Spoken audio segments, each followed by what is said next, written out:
اپنی ہی ریاستیں بھارت کے قابو سے باہر، ایسی 7 ریاستیں جو کہ آزادی کے لیے اٹھ کھڑی ہوئی۔ اپنے قیام کے آغاز سے ہی اسلامی جمہوریہ پاکستان تمام دشمن قوتوں کی نظر میں ایک کانٹے کی طرح کھٹکتا ہے۔ ملک دشمن عناصر اس کو کمزور کرنے کے لیے دن رات ایک کر رہے ہیں، جن میں سر فہرست ہمارا ازلی دشمن بھارت ہے۔ بھارت نہ صرف گھٹیا اور جھوٹے الزامات لگا کر وطن عزیز کو نقصان پہنچا رہا ہے، بلکہ ملک کے مختلف حصوں میں سازشی عناصر کو ہوا دے رہا ہے اور برائے نام علیحدگی پسند تحریکوں کے ذریعے اس کو کمزور کرنے کی ناکام کوششیں کر رہا ہے۔ اس کی تازہ مثال بلوچستان کے معاملات میں بھارت کی بیجا مداخلت اور غدار لوگوں کی مالی امداد کرنا ہے۔ لیکن نہ جانے کیوں دوسروں کے گھر پہ پتھر برسانے والے انڈیا اپنے شیشے کا گھر بھول جاتا ہے۔ اسے بلوچستان تو نظر آتا ہے، لیکن خالستان، ناگالینڈ، آسام جیسی علیحدگی پسند ریاستیں بھول جاتی ہیں۔ بھارت کے طول و عرض میں اس وقت درجنوں علیحدگی پسند تحریکیں چل رہی ہیں، جن کی بھارت سے آزادی کی خواہش ہے۔ کشمیر، خالستان، ماؤں نواز تحریکوں کے بارے میں تو بہت سے لوگ جانتے ہیں، لیکن بھارت کی 7 ریاستی بہنوں میں غریب عوام پر کیسے کیسے مظالم ڈھائے جا رہے ہیں، اس کے بارے میں لوگوں کا علم محدود ہے۔ بھارت کے شمال مشرق میں 7 ریاستیں واقع ہیں، جنہیں 7 ریاستی بہنیں بھی کہا جاتا ہے۔ ان میں اروناچل پردیش، آسام، منی پور، میگھالیہ، میزورم، ناگالینڈ اور تریپورہ شامل ہیں۔ سکم، جسے اکثر لوگ ان ریاستوں کا حصہ سمجھتے ہیں، ان سے ہٹ کر واقع ہے۔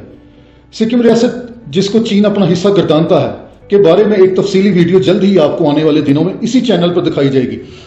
اچھا، تو ہم آپ کو بھارت کی 7 ریاستوں کے بارے میں بتا رہے ہیں۔ ان 7 ریاستوں کے لوگوں میں اکثریت بدھ مت عیسائیت کی پیروکار ہیں۔ نہ صرف ان کا مذہب، بلکہ ان کی زبان، تہذیب و ثقافت، رسم و رواج، نسل تک ہندو اور ہندوستانیوں سے مختلف ہیں۔ یہ دراصل چینی نسل کے لوگ ہیں، جن کو خود بھارت کے اندر بھی تعصب کا سامنا ہے۔ یہ خطہ جو بھارت، چین، بھوٹان اور برما کے بیچ میں واقع ہے، ماضی میں کبھی بھارت کا حصہ نہ تھا۔ یہاں کے ابتدائی آباد کاروں کا تعلق جنوب مشرقی ایشیا سے تھا۔ برطانوی دور حکومت میں 20ویں صدی کے اوائل میں ان علاقوں کو باقاعدہ طور پر ریاستوں کی شکل دی گئی۔ آئیے اب ہم ان ریاستوں اور ان میں چلنے والی آزادی کی تحریکوں کے بارے میں تفصیلاً جانتے ہیں۔ اروناچل پردیش۔ جی ناظرین، 7 ریاستوں میں سب سے پہلے ہم اروناچل پردیش کے بارے میں ذکر کریں گے۔ بھوٹان، بھارت، برما اور چین کے بیچ میں سینڈوچ بنی یہ ریاست اپنے برف پوش پہاڑوں، خوبصورت نظاروں کے حوالے سے مشہور ہے۔ ریاست کے ایک بڑے رقبے میں چین دعویٰ کرتا ہے کہ یہ اس کی ملکیت ہے۔ دراصل 1962 کی جنگ کے بعد چین نے اس علاقے پر قبضہ کر لیا تھا اور بھارت کو اس جنگ میں منہ بھی کھانا پڑا۔ پردیش میں بہت سی علیحدگی پسند تحریکیں ہیں جو برسوں سے بھارتی تسلط سے آزادی چاہتی ہیں۔ ان میں national socialist council of Nagaland, Arunachal dragon force, سیر فہرست۔ ان کا مقصد صرف ایک ہے، آزاد اور مختار اروناچل پردیش۔ دوسری ریاست آسام۔ ان 7 ریاستوں میں سب سے بڑی ریاست آسام ہے۔ یہ ریاست اپنے گھنے جنگلات، خوبصورت وادیوں، تیل کے ذخائر، آسامی ریشم اور چائے کے باغات کی وجہ سے بہت مشہور ہے۔ اس کو بنگلہ دیش اور بھوٹان کا بارڈر لگتا ہے۔ 1947 کی آزادی کے دوران آسام کا ضلع سلخٹ مشرقی پاکستان، موجودہ بنگلہ دیش میں شامل کر دیا گیا تھا۔ 1970 سے آسام کی آزادی کے لیے بہت سی تنظیمیں وجود میں آ چکی ہیں، جن میں مشہور united liberation front of Assam, مسلم لبریشن ٹائگر، آسام رائفلز اور national democratic front Bodoland شامل ہیں۔ آج تک اس علاقے میں نسلی فسادات عروج پر ہیں۔ منی پور۔ میانمار کے مشرق میں واقع ریاست منی پور اپنے لوک رقص اور ثقافتی رنگوں کے حوالے سے جانی جاتی ہے۔ برطانوی راج اور اس سے پہلے یہ ریاست ایک شاہی ریاست تھی۔ منی پور نے انگریز دور میں برما کی بجائے ہندوستان میں ضم ہونے کو ترجیح دی۔ 1949 میں اس ریاست کا الحاق بھارت سے کر دیا گیا، جس پر مختلف ریاستی گروہوں کو شدید تحفظات تھے، اور یہی تحفظات آنے والے وقتوں میں ریاست میں بد امنی، علیحدگی پسند تحریکوں کی کارروائیوں کی وجہ بنے۔ ناظرین، 2010 سے 2013 کے درمیان ان ہنگاموں اور کارروائیوں میں ہزاروں افراد بھارتی افواج کے ہاتھوں قتل ہوئے۔ United National Liberation Front, Peoples Front of Manipur کی آواز ایک ہی ہے۔ اور وہ یہ ہے ریپبلک آف منی پور کی آزاد ریاست کا قیام۔ میگھالیہ بنگلہ دیش اور آسام کے درمیان واقع مشرق کے اسکاٹ لینڈ میگھالیہ کو اگر موسلا دھار بارشوں، جنگلات، بادلوں کی سرزمین کہا جائے تو یہ غلط نہ ہوگا۔ شروع میں تو میگھالیہ کے قیام کو ایک وسیع بھارتی ریاست میں الگ قومیت کے انضمام کی مثال کے طور پر بہت زیادہ سراہا گیا، لیکن جلد ہی اس غبارے کی ہوا نکل گئی جب عوامی قبائل کے درمیان ایک قوم کے طور پر اتفاق پیدا نہ ہو سکا۔ بھارتی قوم پرستی خاصی اور گارو قوم پرستیوں کے مد مقابل آ کھڑی ہوئی۔ دوسری ریاستوں میں موجود قوم پرستی لسانیت پرستی نے آگ پر تیل کا کام کیا۔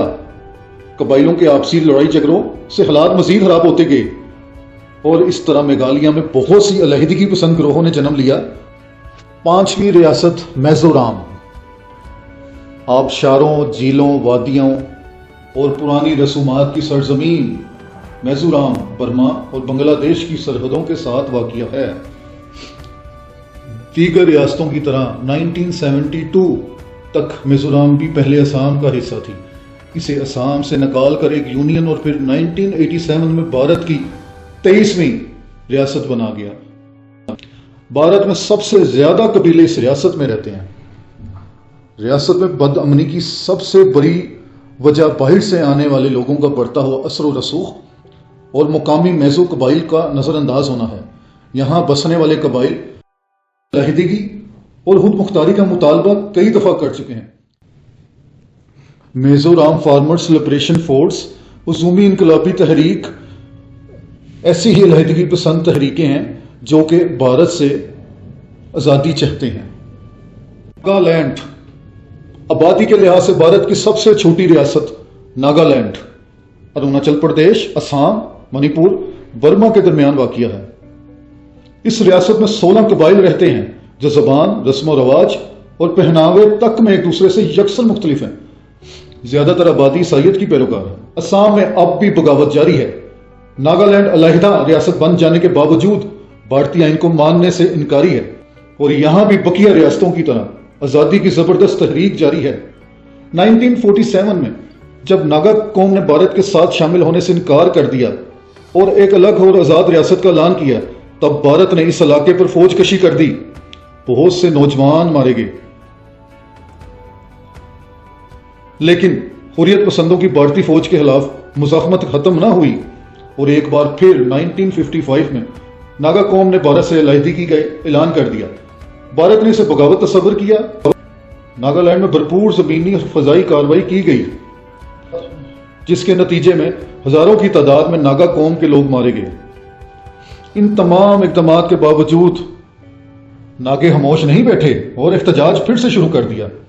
تنگ آ گیا بھارت اور 1963 میں ناگالینڈ کو آسام سے علیحدہ کر کے ایک ریاست بنا دیا گیا تاکہ اس کو کمزور کر دیا جائے اور یہ تحریک ختم کر دی جائے۔ ناگوں کی بھارت سے نفرت بڑھتی ہی چلی گئی۔ یہ بھارت سے سوائے آزادی کی کسی چیز پر سمجھوتا کرنے کو تیار نہ تھے۔ اگر یہ کہا جائے کہ کشمیریوں کے بعد اگر کسی نے بھارت کو ایسا تگنی کا ناچ نچایا ہے تو بلا شبہ وہ ناگا قوم ہی ہے۔ ناگالینڈ میں Naga national council, national socialist council of Nagaland اور ناگامی فیڈرل آرمی کے نام سے مسلح تنظیمیں موجود ہیں۔ ناگالینڈ کے عیسائی ہونے کی وجہ سے یورپ کے عیسائی ممالک بھی اس کی حمایت کرتے ہیں، خاص طور پر فرانس اور جرمنی۔ تمام 7 ریاستوں میں ناگالینڈ کی تحریک نہ صرف عسکری بلکہ سیاسی طور پر بہت مضبوط ہے۔ ناگا قوم کے بارے میں مشہور ہے کہ یہ اپنے دشمن کے سر کاٹ کر اسے محفوظ کر لیتے ہیں۔ ناگے بھارت کا سر کاٹتے ہیں یا بھارت ان کا سر کچلتا ہے، اب یہ تو وقت ہی بتائے گا۔ بھارت کی 7ویں ریاست تریپورہ۔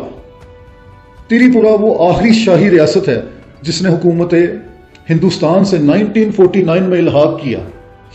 یہ ریاست 3 اطراف سے بنگلہ دیش سے یوں گری ہے جیسے کسی ماں کے گود میں بچے نے سر رکھا ہو۔ تریپورہ میں بد امنی سرکشی کی تاریخ 1970 سے شروع ہوئی جب آس پاس کے بنگالیوں نے یہاں منتقل ہونا شروع کیا اور یہاں کے قبائل کو اقلیت میں بدل دیا۔ یہاں کے قبائلوں کو اقلیت میں بدلنے کی وجہ سے ان کی معاشی، سیاسی، معاشرتی زندگی میں بھی انہیں مسائل کا سامنا کرنا پڑا۔ مارچ 1989 میں national Liberation front of Tripura اور 1990 میں آل تریپورہ ٹائیگر فورس کا قیام عمل میں لایا گیا۔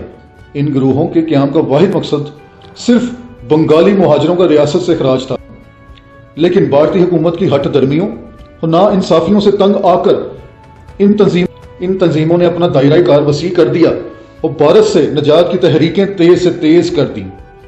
ناظرین، امید کرتے ہیں کہ آپ کو یہ 7 ریاستوں کے بارے میں اچھا علم حاصل ہو گیا ہوگا۔ اگرچہ بھارت اس وقت اپنے ہی بچھائے ہوئے جال میں پھنستا جا رہا ہے، حقیقت تو یہ ہے کہ ان 7 بہنوں کا علاقہ کبھی ہندوستان کا حصہ نہ تھا۔ ہمیشہ سے یہ علاقے یا تو خود مختار رہے یا ان پر مختلف قبائل اور راجوں نے حکومت کی۔ ان علاقوں کے ایک طرف ایشیا کا منگول حصہ جبکہ دوسری جانب ایشیا کا آرین حصہ ہے۔ یہاں کے لوگ نہ صرف نسلی طور پہ بلکہ مذہبی، معاشرتی، جغرافیائی، ثقافتی طور پہ جنوبی مشرقی ایشیا، تبت اور برما سے ملے ہوئے ہیں۔ اب وقت کی ضرورت تو یہ ہے یونائٹڈ نیشن کو چاہیے کہ ان علاقوں پر بھارت کے جبری قبضے کا فی الفور نوٹس لے اور ان ریاستوں کو منصفانہ حقوق دلوا کر آزاد کروایا جائے۔ ایسی ہی معلوماتی ویڈیوز کو دیکھنے کے لیے ہمارا چینل سبسکرائب کریں اور زیادہ سے زیادہ شیئر کریں۔